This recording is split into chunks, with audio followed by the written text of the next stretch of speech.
traits that made you feel broken growing up. The overthinking. The feeling that you never quite fit in. Psychology says those weren't weaknesses. Most intelligent people don't grow up feeling smart. They grow up feeling different. Because psychology research keeps finding the same thing over and over. The traits people criticize the most are often the exact signs of a mind operating at a higher level. Most intelligent people don't walk around feeling confident. They walk around feeling like something's just off. Like they're wired differently. And they can't explain it.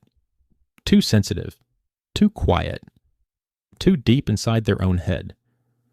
And somewhere along the way, they started believing that was the problem. So let's talk about 5 signs that you might actually be smarter than you ever gave yourself credit for. Do you replay conversations for hours after they happen? Dissecting what you said, what they meant, what you should have said instead? Does your brain absolutely refuse to shut off at night? Running scenarios that probably won't even happen? Here's what that actually is. A 2020 study published in Personality and Individual Differences found a direct link between higher verbal intelligence and rumination, which is just the clinical word for that loop your brain gets stuck in. That's not anxiety running your life. That's hyperactive pattern recognition, and it's one of the oldest markers of high intelligence we know of. You're at a party or a work event or just stuck in a conversation that's going nowhere. And the small talk, the weather, the weekend plans, the how are yous. It doesn't just bore you. It drains you, like genuinely takes something from you. Research from the University of Arizona found that people with higher intelligence consistently prefer deep, meaningful conversation over surface-level small talk. And that small talk actually leaves them more exhausted, not less. It's not that you're antisocial. It's not that you're bad with people. Your brain is just built to go deep. And small talk gives it absolutely nothing to work with. You don't need more people in your life. You need real ones. You don't just think. You debate yourself. You argue both sides. You cross-examine your own decisions. You narrate what you're doing like your life has a documentary crew following you around. A 2019 study out of the University of Wisconsin found that inner self-talk is directly linked to higher working memory and stronger problem-solving ability. Your brain isn't talking to itself because it's lost. It's talking to itself because it's processing. You're not weird for having a voice in your head that never shuts up. You're running more processing power than most people know how to handle. You've started more things than you can count.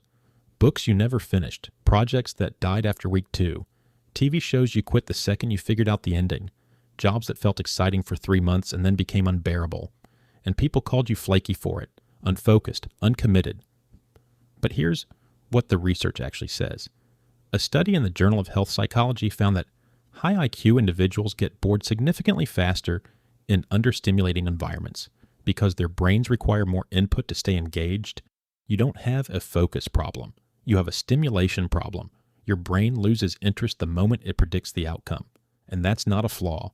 That's your mind demanding something worthy of its attention. A song hits you in a way you can't explain to anyone else. A movie ending wrecks you for an hour after the credits roll. You pick up on tension in a room before a single word is spoken, and you feel other people's emotions almost like they belong to you. Research on high IQ individuals consistently finds elevated emotional sensitivity because intelligent brains don't just experience things, they absorb them.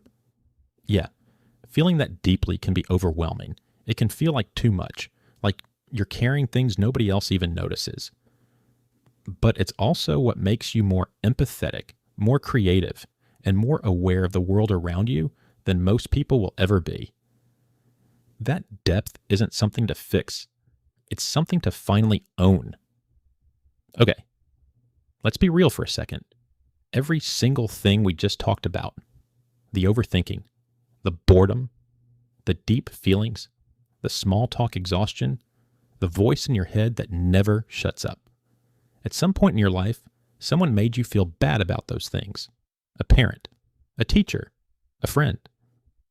Maybe the loudest voice was your own, and you believed them, because when everyone around you seems comfortable with things that exhaust you, you start to think the problem is you.